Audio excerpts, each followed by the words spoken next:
I have lost control over everything, even the places in my head.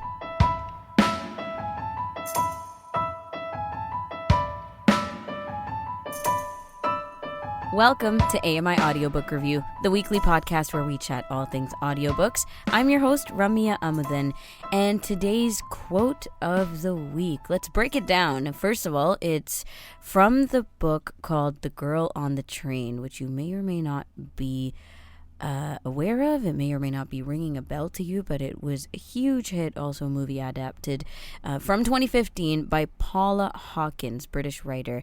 And the reason I picked this one is because I'm currently reading The Whispers by Ashley Audrain, which we will be talking about. We're counting down the weeks to talking about that book with our friends from the Center for Equitable Library Access, Karen and Teresa. But anyways, in the meantime, I'm reading The Whispers. It's going so well. I'm talking about it nonstop to everybody that I know and have conversations with until one of my friends recommended this one, The Girl on the Train by Paula Hawkins. So as soon as I read the synopsis for that, I was like, that's next in line. I go through these binge reads of psychological thrillers and I absolutely cannot stop. And the more digestible they are in time, which is, 10-ish hours of an audiobook, the more I can get through in one of these craving sessions. So, right now I'm really looking forward to this book. And what I think I connect with, or am so indulgent of when it comes to psychological thrillers, is just this magnificence of getting to know the inside of someone's mind. And I've said this before, I appreciate so much authors and people with words who can put words into our feelings and our emotions, just how our physical and mental sensations can be described out loud on paper. And sometimes it's the things we can't say out loud, right? When we're flipping into the actual characters and the actual people who are giving us these words, it's stuff that is so private, so personal, so intimate. And the vulnerability of being able to put this stuff as a diary or as a journal into these psychological thrillers, because that's what we're getting. We're getting to know characters throughout this 10-hour book.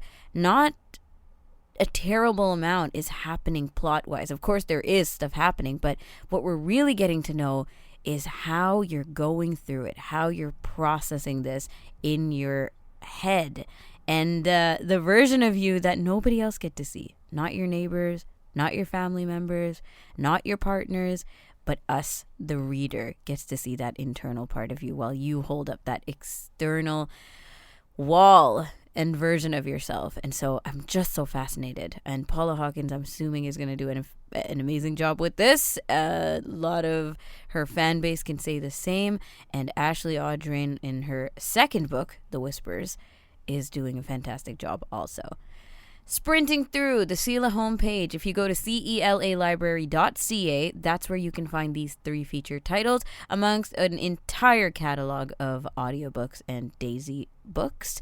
The Whispers by Ashley Audrain is the first one up there. It's a suspense and thriller. The second one is The Wager by David Gran, and this is a historical. And the last featured title up there is The Misses by E.L. James, and that's a romance. When we come back, we're chatting with Sara Hillis. She's got our Know Your Narrator of the month, and we've got the final 2023 Audiophile Magazine Golden Voice for you. This is AMI Audiobook Review.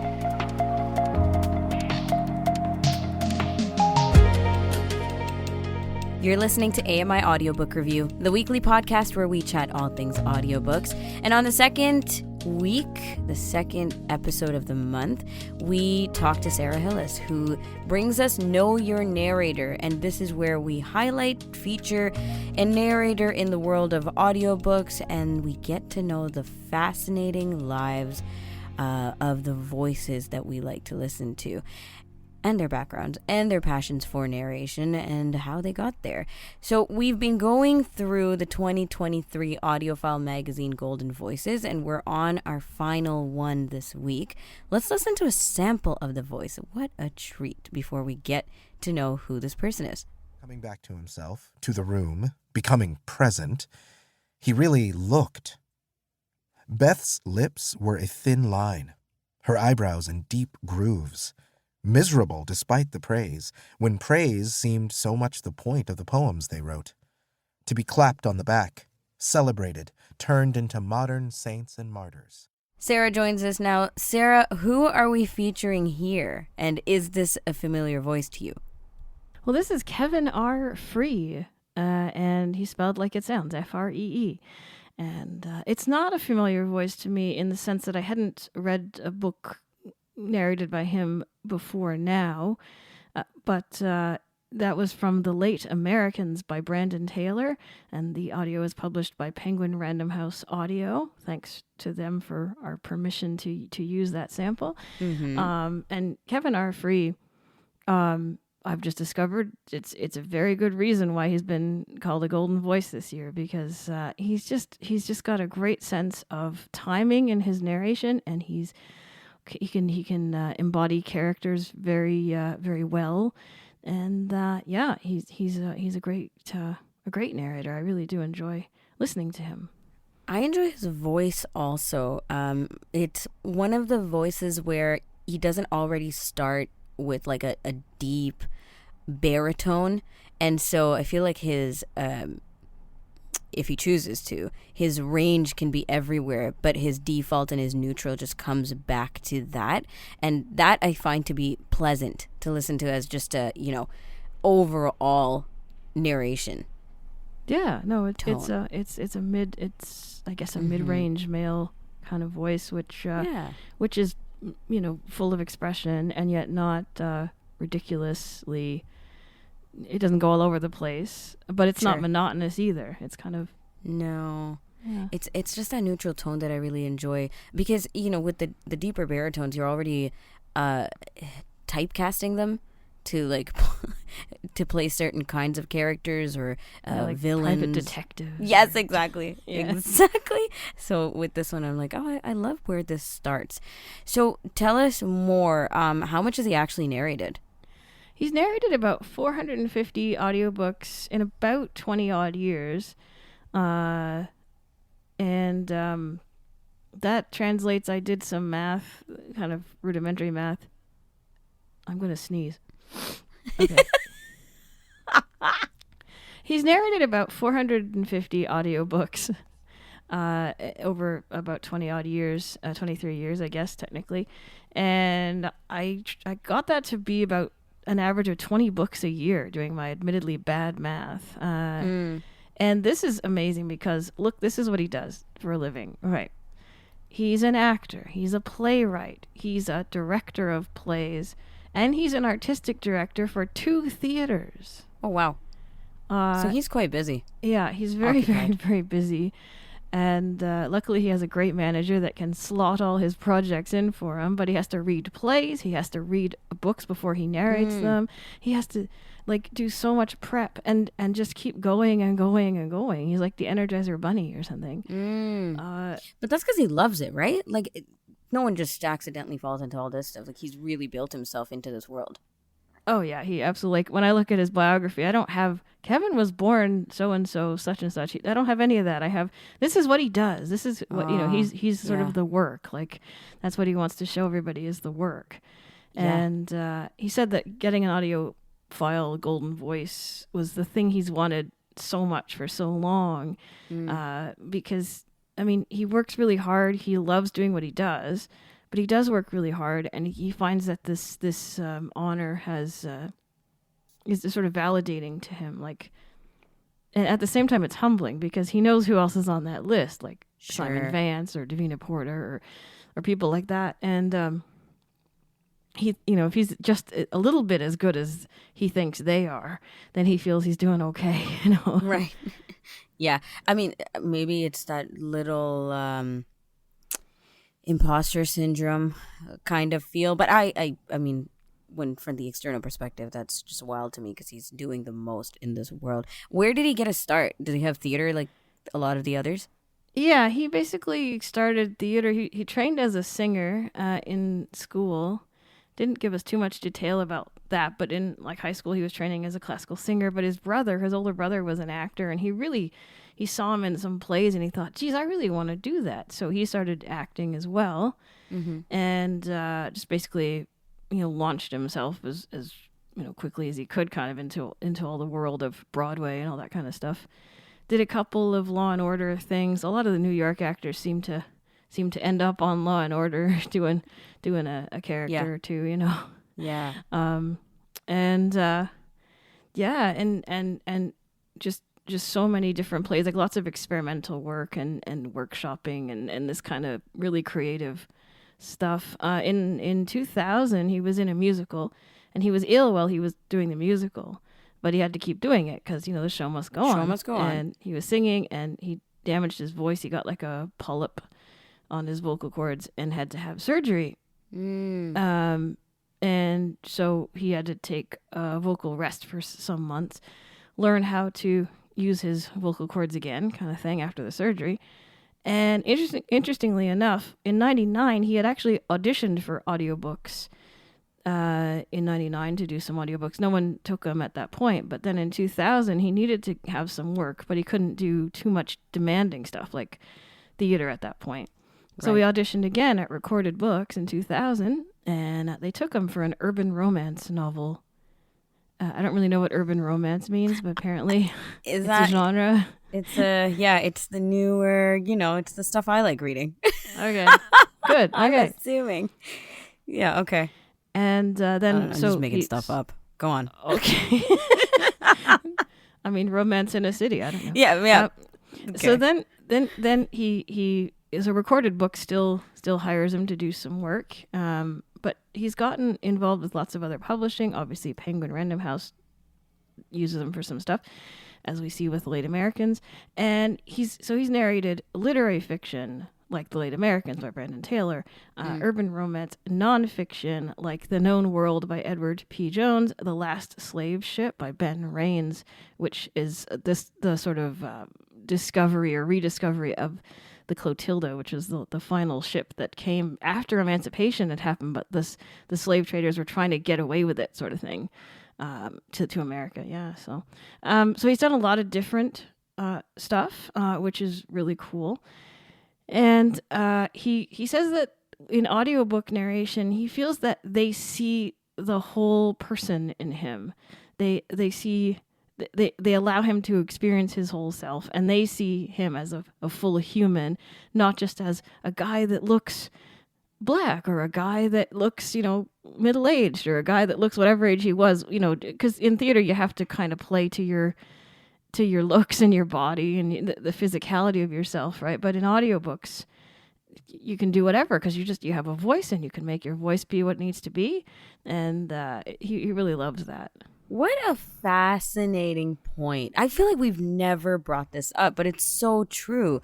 The kind of embodiment that you're talking about, because, with physical theater and actually being a person that embodies a character, that comes with a lot more, obviously, right? Like the physical characteristics and gestures and such, and not to mention encompassing a space around you to make that happen. But with books, I think some of the narrators you talked about, mentioned like proximity to the microphone or feeling like they're physically involved, like bringing their entire body into it, or maybe lack of, because they're theater people. But this part of it where you're just taking a voice and that's really all you need to make us get there, like to take us to these places with these characters and then multiple characters, like that's so fascinating as a concept. Yeah, I think it's really a great thing to think about. He talks about he uses Celine Dion as a reference point. She's Who wouldn't? About, I know. She's talked about, embodying the character of a song. That's what she does when she interprets a song, right? And so Kevin Arfree decides, well, I'm going to have to embody the character of this book. So whatever the book is like, I need to get to grips with that and bring it through with my narration, because it's not about me, it's about the book, right? And so he's really into that. He says during action sequences he gets a bit excited and he talks really loud sometimes, and he has to redo them because he gets too excited because he's trying to make a movie with his voice, right? He's trying to sort of, I'm getting into this so much, and then they're like, well, the VU got a little loud there. So he, going back to that point of like creating a world with your voice, is it kind of like the same as saying you got a face for radio? Like it's that you don't necessarily need to prove any other part of yourself to get this talent in, or to see people for that talent alone and nothing else. Kind of like that. He says like there are characters in American theater that I will never get to play, even though I really love to, like a woman, or or like, I don't know, maybe he wouldn't ever get to play Willie Loman or something from Death of a Salesman. I don't know, like really classic characters that people would say, we need this look for this character, and you're not it. Right, because it's very unforgiving. Those businesses sometimes, right? It's like, this is what we want, and you're not that. Not to mention the pressure, right? Like, you know how now there's graphic novels made into audiobooks, and as he's saying, children's book made into audiobooks, where you're not getting the other elements potentially. Now, obviously, if you're coming from a blind low vision perspective, you're thinking, yeah, great access to audio, right? Audio versions of these products or these art forms. But then there's people who are like, yeah, but this is a limited version of, right? Like, you're not getting the illustrations. You're not getting the graphics. Yeah, and he doesn't see it that way at all. He loves reading books for kids that are illustrated because he tries his best. They're very joyful. Usually they're very bright colors and just good narrative. And he tries to, again, embody the spirit of the book in his narration. So even if you can't see the illustrations, he's trying to show you how cool the book is. Like, if you were to look at it, you'd be like, oh, that's neat, and he's trying to make it sound that way. He loves reading kids' books. He loves reading juvenile fiction, rather. And he loves, because of the joy in it, right? He tries to find the joy in every book he reads, but sometimes there's not a lot of joy, so he tries to infuse it with the fact that he's happy and joyful to be narrating a book, like what it might be, so that there's always some joy there, he feels, in his voice. Now, when we talk about like his background in theater and him wanting to, get into this side of things, and even going back to his wanting to be like his brother and all that, there's this growth mindset that comes with being good at just one thing, right? Like, he's obviously, because he's done so many audiobooks and because he's being so recognized now, like, this is a big part of his identity. So does he talk about that, like being able to learn through the process or learn through mistakes or feedback or any of that kind of thing? Yeah, he does. He certainly, theater has helped him with audiobook narration, because he's been involved in like collaborative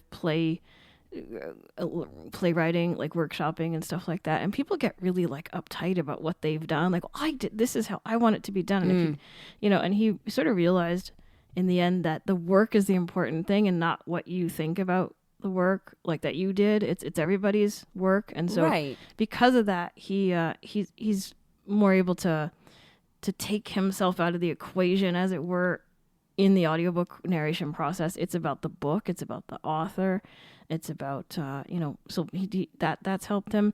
He's had some good directors.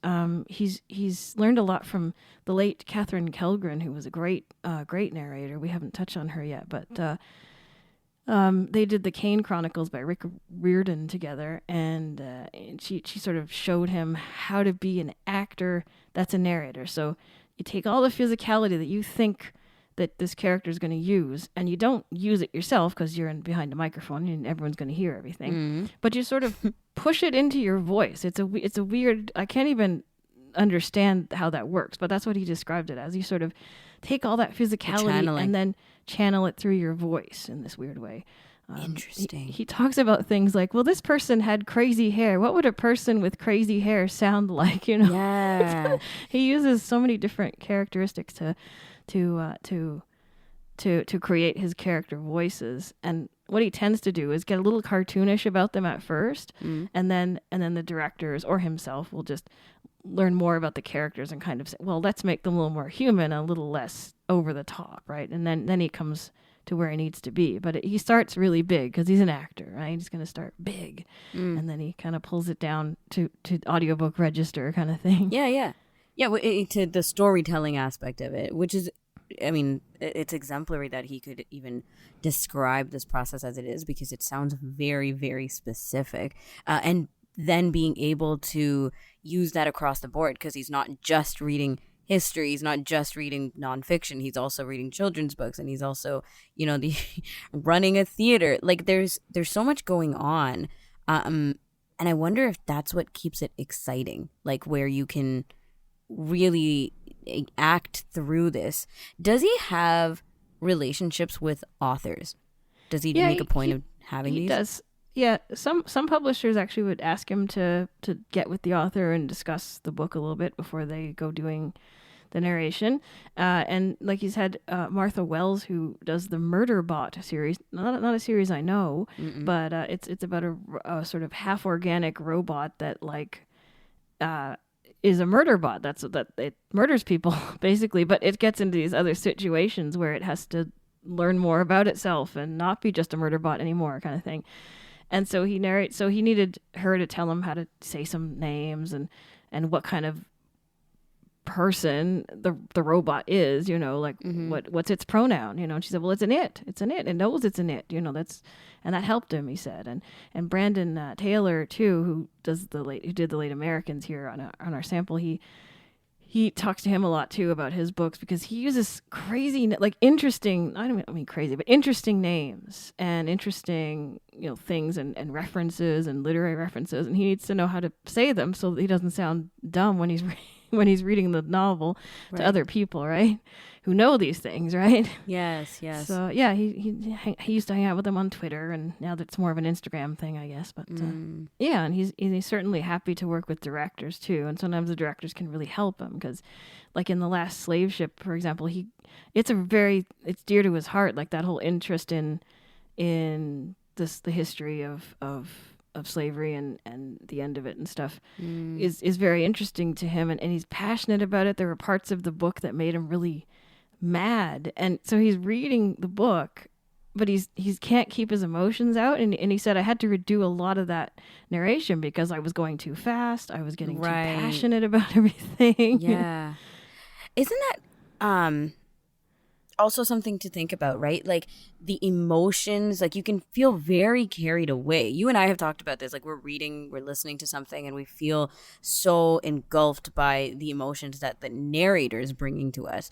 But, how do they deal when they have to read through that? Like, do you have to pause and take a break, or you just have to, tell yourself, hey, I'm still narrating. Like, I am not the person who can cry through this or go through the emotional overwhelm. That's for the reader. For him, it's just retaking, I think, for the most part.